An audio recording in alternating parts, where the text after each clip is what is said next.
All right, so in this video, we're wrapping up the ending of chapter 4.2 with regards to relationships and community and how organisms interact with each other. And we're going to talk about this process called symbiosis. And sym and bio and sis are root words that you should know.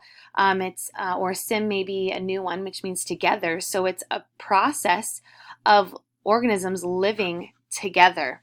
And so they are closely related, these two different species. And so there are three types. There's mutualism, parasitism, and commensalism. And so we're going to break down each one and talk about them.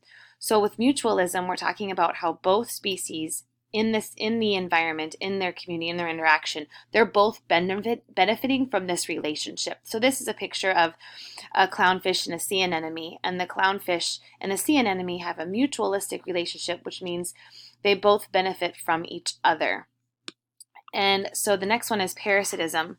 Parasitism is when one species in the relationship benefits while the other one actually is harmed from the situation. So in this situation, tapeworm and a dog, the tapeworm is benefiting from living inside of the intestine of this dog, but it's actually impacting this dog's life and harming them. So that's what parasitism means, like a parasite.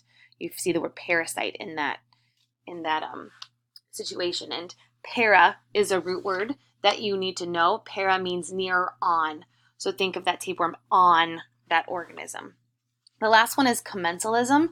Commensalism is when one organism benefits from the relationship, but the other organism, it's neutral. It doesn't benefit or harm. It's completely neutral. It doesn't really care that it's by it, doesn't really care what's happening. It's completely ineffective. It's neutral. And so you have whales and barnacles. This is a giant big whale, and then these little barnacles that sit underneath. These benefit from the whale while the whale swims and kind of gets particles of food. The barnacles can eat that, but the whale doesn't really care about the barnacles. The barnacles doesn't do anything for them specifically, and so they're kind of neutral and not impacted by that relationship. All right, those are the three types of symbiosis, and we're going to do a little activity in class with those three examples.